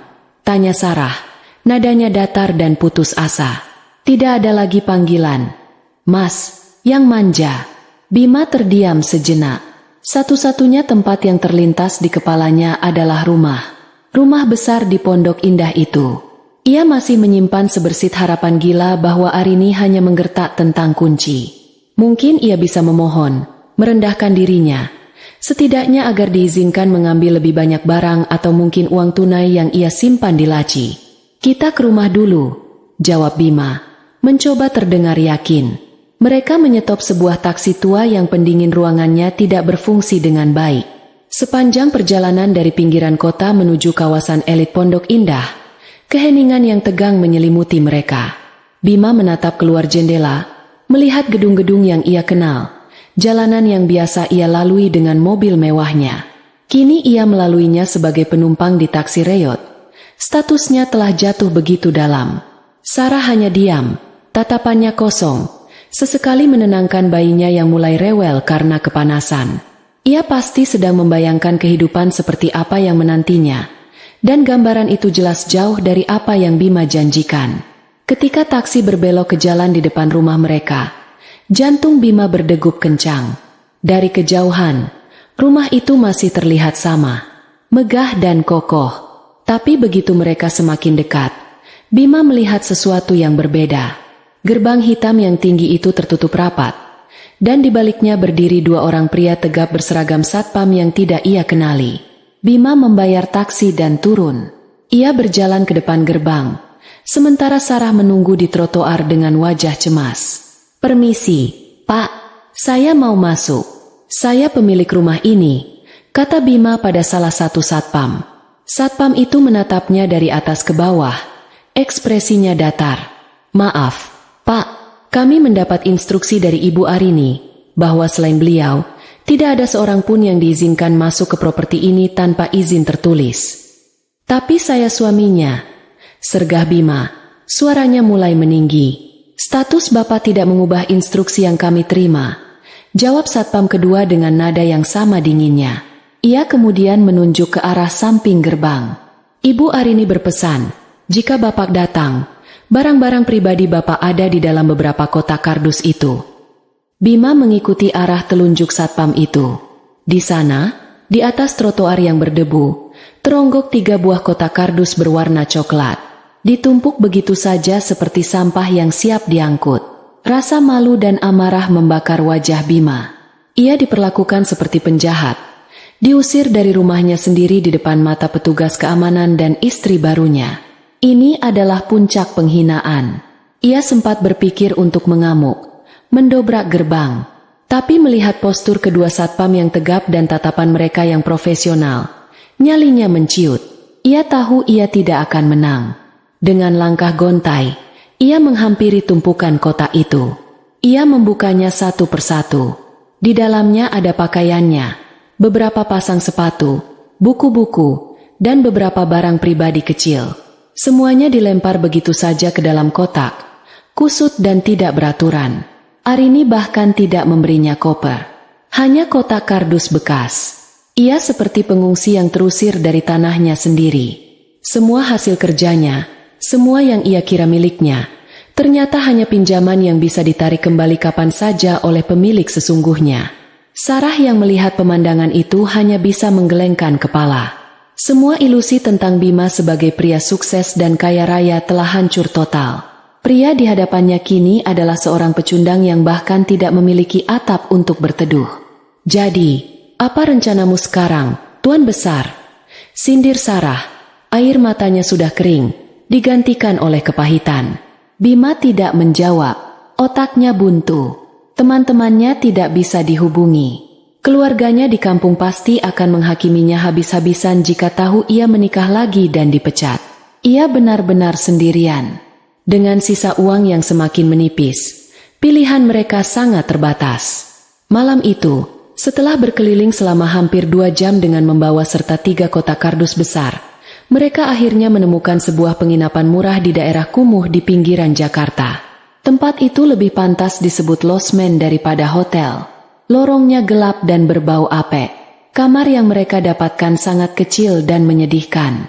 Cat dindingnya mengelupas di sana-sini. memperlihatkan bekas rembesan air. Hanya ada satu ranjang reot dengan sprei yang warnanya sudah kusam dan terasa lengket. Kamar mandinya kotor, dan hanya ada satu bola lampu redup yang tergantung di langit-langit, berkedip-kedip seolah akan padam kapan saja. Ini adalah neraka jika dibandingkan dengan kamar tidur utama mereka di Pondok Indah yang luasnya 4 kali lipat dari ruangan ini, dengan kamar mandi dalam yang dilengkapi bathtub. Begitu meletakkan barang-barang mereka, keheningan yang mencekam langsung menyelimuti. Bayi mereka, seolah merasakan ketegangan dan ketidaknyamanan, mulai menangis kencang. Tangisannya seolah menjadi musik latar dari kehancuran mereka. Sarah, yang sudah berada di puncak kelelahannya, akhirnya meledak. "Ini kehidupan yang kamu janjikan padaku, Bima? Ini?" teriaknya sambil mencoba menenangkan bayinya.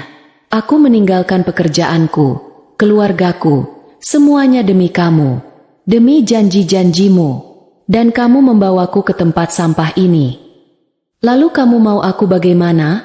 balas Bima. Suaranya tidak kalah tinggi. Rasa frustrasi dan malu membuatnya menjadi agresif. "Ini semua terjadi begitu cepat. Kalau saja kamu lebih sabar sedikit dan tidak mendesakku untuk segera menikah, mungkin semua ini tidak akan terjadi." "Menyalahkanku sekarang?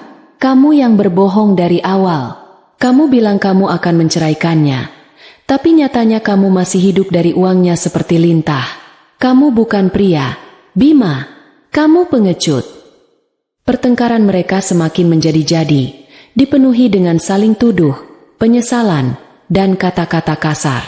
Cinta dan gairah yang pernah membara di antara mereka saat pertemuan-pertemuan rahasia kini lenyap tak berbekas, digantikan oleh kebencian dan kekecewaan. Mereka adalah dua orang asing yang terikat oleh sebuah kesalahan besar dan seorang bayi yang tidak berdosa. Malam semakin larut. Pertengkaran mereka mereda karena kehabisan energi. Bayi mereka akhirnya tertidur karena lelah menangis. Bima dan Sarah duduk di sisi ranjang yang berlawanan, saling memunggungi. Tidak ada lagi yang perlu dibicarakan. Di dalam keheningan kamar losmen yang pengap itu, Bima menatap bayangannya di cermin lemari yang retak. Ia tidak lagi mengenali pria yang menatap balik ke arahnya. Pria itu tampak tua, lelah, dan kalah. Ini adalah hari pertama dari sisa hidupnya. Hidup sebagai gelandangan, terbuang, dan tanpa harapan. Dan ia tahu, malam-malam seperti ini akan menjadi sangat panjang. Beberapa minggu berlalu sejak hari yang menghancurkan itu. Hari-hari Arini kini memiliki ritme yang baru. Sebuah rutinitas yang ia bangun dengan disiplin baja di sekitar dua pusat dunianya, rumah sakit dan kantor. Pagi hari ia habiskan di sisi ranjang ibunya, membawakan bubur hangat, membacakan berita dari tabletnya, atau sekadar diam sambil menggenggam tangan sang ibu. Sore hingga larut malam, ia menenggelamkan dirinya dalam pekerjaan, memimpin rapat dan menganalisis data dengan fokus yang lebih tajam dari sebelumnya. Rumah besar di Pondok Indah terasa sangat kosong. Namun anehnya, tidak lagi menyesakkan. Setelah menyewa jasa profesional untuk membersihkan dan mengeluarkan semua sisa barang Bima yang tidak berarti, Arini merasa bisa bernapas lebih lega. Ia menyadari bahwa selama ini, kehadiran Bima di rumah itu justru menciptakan kekosongan. Kebohongannya, rahasianya, semua itu menyerap oksigen dari ruangan. Kini, dalam kesendiriannya, ia menemukan kedamaian yang aneh.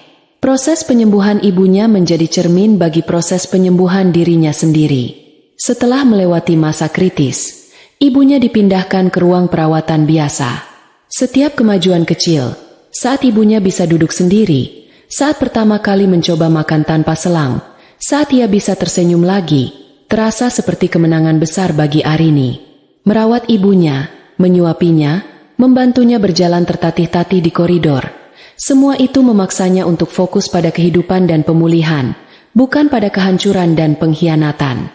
Suatu sore, saat Arini sedang mengupas buah apel untuk ibunya, sang ibu yang kini sudah bisa berbicara meskipun masih lemah, menatapnya dengan lekat. "Kamu terlihat lebih kurus, enduk," kata ibunya lirih. "Tapi matamu terlihat lebih hidup." Arini tersenyum tipis. Mungkin karena Arini tidak perlu lagi pura-pura bahagia, Bu. Ibunya mengangguk pelan. Hati yang luka itu seperti sawah yang diserang hama. Nin, rasanya semua akan gagal panen. Tapi kalau hamanya sudah dibersihkan sampai ke akar-akarnya, tanahnya justru jadi lebih subur untuk ditanami lagi nanti. Kata-kata ibunya yang sederhana itu meresap ke dalam hati Arini. Bima adalah hama itu, dan ia telah membersihkannya. Kini adalah saatnya untuk merawat tanah hatinya agar kembali subur. Di kantor, rekan-rekan kerjanya melihat perubahan pada Arini. Ia tidak lagi banyak tersenyum atau berbasa-basi, namun kepemimpinannya menjadi jauh lebih efektif dan tegas. Tidak ada lagi keraguan dalam setiap keputusannya. Ia menjadi mesin efisiensi yang dingin namun dikagumi. Gosip tentang perceraiannya dan pemecatan Bima tentu saja beredar. Namun tidak ada satupun yang berani menanyakannya secara langsung. Aura otoritas di sekeliling Arini menjadi benteng yang tidak bisa ditembus. Sebuah proyek besar yang sempat mandek kini ia ambil alih. Proyek yang dianggap terlalu berisiko oleh manajer lain. Ia bedah, ia analisis, dan ia presentasikan ulang di depan dewan direksi dengan strategi baru yang brilian. Semua orang terpukau. Arini tidak hanya menyelamatkan proyek itu, ia mengubahnya menjadi calon sumber keuntungan terbesar bagi perusahaan tahun itu. Pujian dan bonus mengalir deras. Namun bukan itu yang membuatnya merasa puas. Kepuasan sejatinya datang dari pembuktian pada dirinya sendiri. Ia sukses bukan karena ia istri seseorang. Ia sukses karena ia adalah Arini. Kemampuannya adalah miliknya sendiri. Tidak pernah bisa dicuri atau direbut oleh siapapun. Tentu saja, ada malam-malam di mana kerapuhan itu datang menyelinap. Saat ia sendirian di ranjangnya yang luas, sebuah kenangan tiba-tiba muncul. Aroma parfum yang biasa Bima pakai, atau suara tawa Bima saat mereka menonton film komedi dulu. Awalnya, kenangan itu terasa seperti tusukan jarum. Namun Arini belajar untuk tidak melawannya. Ia membiarkan kenangan itu datang, mengamatinya dengan jarak. Seperti seorang ilmuwan mengamati spesimen di bawah mikroskop. Ia menganalisisnya, mencari tanda-tanda kebohongan yang dulu ia abaikan. Ia mengingat lagi senyum Bima saat menerima pesan di ponselnya, atau alasan-alasan tidak masuk akal saat pulang terlambat. Proses itu menyakitkan, tetapi juga mencerahkan. Ia menyadari betapa butanya ia selama ini. Ia tidak lagi melihat masa lalunya sebagai sebuah kisah cinta yang tragis, melainkan sebagai sebuah pelajaran bisnis yang mahal. Ia telah melakukan investasi yang buruk pada orang yang salah. Dan seperti investasi buruk lainnya, jalan terbaik adalah mengaku rugi, menjual asetnya, dan beralih ke peluang lain yang lebih menjanjikan. Ia mulai mengubah rumahnya. Dinding yang dulu berwarna krem yang aman, ia cat dengan warna biru laut yang berani. Ia menjual sofa besar yang menjadi tempat favorit Bima, menggantinya dengan rak buku tinggi yang menjulang hingga ke langit-langit, mengisinya dengan buku-buku yang sudah lama ingin ia baca. Ia mengubah ruang kerja Bima yang jarang terpakai menjadi studio yoga kecil. Setiap perubahan adalah sebuah deklarasi kemerdekaan. Ini rumahnya, ini hidupnya. Aturannya kini sepenuhnya miliknya. Beberapa bulan setelah kejadian di rumah sakit, ibunya akhirnya diizinkan pulang. Arini merenovasi salah satu kamar tamu di lantai bawah menjadi kamar yang nyaman untuk ibunya, lengkap dengan taman kecil di baliknya. Hari saat ia membawa ibunya pulang adalah salah satu hari terbahagia dalam hidupnya. Sore itu, mereka duduk berdua di teras belakang, minum teh sambil menatap matahari terbenam. Ibunya terlihat sehat, wajahnya kembali merona. "Terima kasih ya, Nin. Kamu sudah merawat ibu dengan sangat baik," kata ibunya sambil menggenggam tangan Arini. "Seharusnya Arini yang berterima kasih," jawab Arini. Ibu yang sudah memberikan Arini kekuatan. Mereka terdiam sejenak, menikmati kedamaian. Untuk pertama kalinya setelah sekian lama, Arini merasa utuh. Ia tidak lagi merasa sebagai wanita yang diceraikan, wanita yang dikhianati. Ia adalah seorang anak yang berbakti, seorang pemimpin yang disegani, dan seorang wanita yang berhasil selamat dari badai terhebat dalam hidupnya. Ia menyadari bahwa kekuatannya tidak pernah hilang. Kekuatan itu hanya tertidur, tersembunyi di balik perannya sebagai istri yang penurut. Kini, ia telah bangun. dan ia siap untuk menaklukkan dunia dengan caranya sendiri. 8 bulan telah berlalu. Musim telah berganti. Begitu pula kehidupan Arini. Proses perceraiannya dengan Bima sudah selesai beberapa bulan yang lalu. Sebuah proses yang berjalan cepat dan sepihak, karena Bima tidak memiliki sumber daya atau kekuatan untuk melawannya. Surat cerai itu kini hanya menjadi selembar kertas tak berarti di dalam laci arsipnya. Sebuah catatan kaki dari babak kehidupan yang telah ia tutup rapat-rapat. Arini kini adalah direktur pemasaran yang baru. Promosi yang ia dapatkan setelah kesuksesan proyek besarnya terasa pantas dan memuaskan. Penampilannya pun berubah. Ia memotong rambutnya menjadi lebih pendek dan modern. Gaya berpakaiannya menjadi lebih berani dan percaya diri. Sorot matanya yang dulu seringkali menampakkan kelelahan kini selalu jernih dan penuh energi. Ia menemukan kembali kebahagiaan dalam hal-hal sederhana. Sarapan pagi bersama ibunya yang kini sudah bisa berkebun lagi, menikmati akhir pekan dengan membaca buku di studio yoganya, atau merencanakan liburan ke Jepang bersama ibunya, sebuah mimpi yang sudah lama mereka pendam.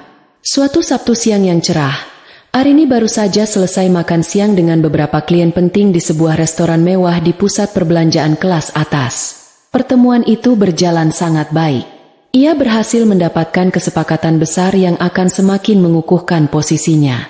Dengan suasana hati yang gembira, ia berjalan santai menuju area parkir basement, hendak pulang ke rumah.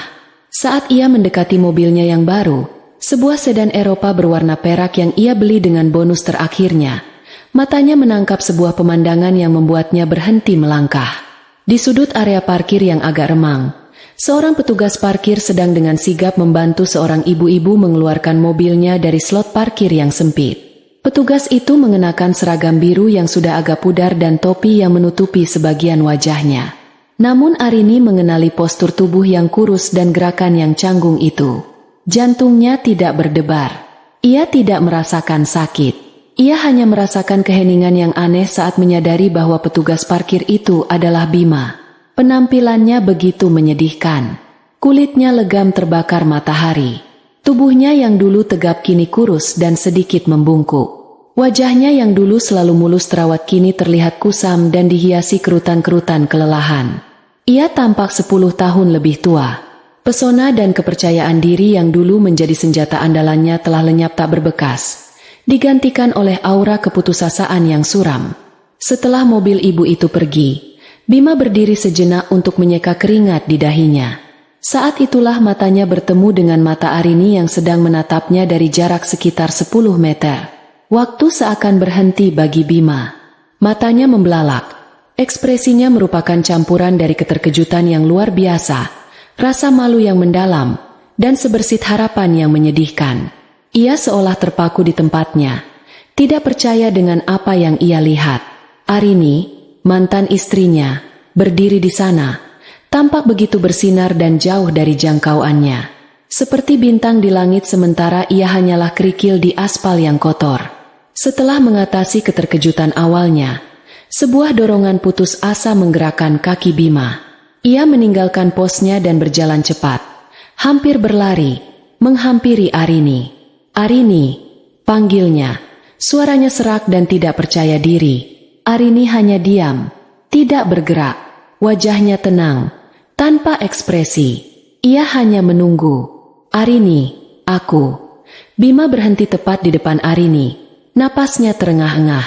Ia tidak tahu harus mulai dari mana. Aku minta maaf, Rin. Aku tahu kata maaf tidak ada artinya. Tapi aku benar-benar menyesal. Setiap hari, setiap malam, aku menyesali semua yang telah aku lakukan. Matanya berkaca-kaca. Aku bodoh. Aku serakah. Aku kehilangan hal terbaik dalam hidupku karena kebodohanku sendiri. Hidupku hancur. Rin, aku. Ia ingin melanjutkan, ingin menceritakan bagaimana ia dan Sarah akhirnya berpisah setelah terus-menerus bertengkar. Bagaimana ia harus bekerja serabutan untuk bertahan hidup. Bagaimana ia merindukan kehidupannya yang dulu. Ia ingin memohon kesempatan kedua, atau setidaknya, sebuah kata pengampunan. Tapi ia tidak pernah mendapatkan kesempatan itu. Arini menatapnya selama beberapa detik. Bukan dengan tatapan marah atau benci, juga bukan dengan tatapan kasihan.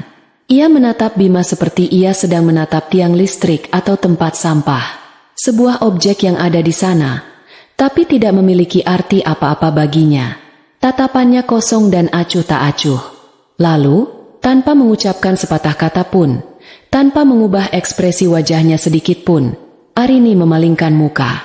Ia berjalan melewati Bima, seolah pria itu hanyalah udara kosong. Ia menekan tombol di kunci mobilnya, membuka pintu, masuk ke dalam, dan menyalakan mesinnya. Bima hanya bisa berdiri mematung. Kata-kata permohonannya menggantung sia-sia di udara. Penolakan Arini yang tanpa suara itu terasa 1000 kali lebih menyakitkan daripada teriakan atau makian apapun. Keheningan itu adalah vonis terakhirnya. Vonis bahwa di mata Arini, ia sudah tidak ada lagi. Ia telah dihapus sepenuhnya dari keberadaan. Mobil perak itu meluncur mulus keluar dari tempat parkir, meninggalkan Bima yang berdiri sendirian di tengah basement yang remang. Arini melirik sekilas ke kaca spion, melihat sosok Bima yang semakin mengecil dan akhirnya hilang di telan kegelapan. Ia kemudian mengalihkan pandangannya kembali ke jalan di depannya. Ia menyalakan radio, dan sebuah lagu ceria mengalun mengisi kabin mobilnya. Ia tersenyum. Di depan, jalanan terbentang luas dan cerah. Di rumah, ibunya sedang menunggunya dengan makan malam yang hangat. Hidupnya terasa begitu penuh. Dan masa lalu, ia tinggalkan di belakang, di tempatnya yang semestinya.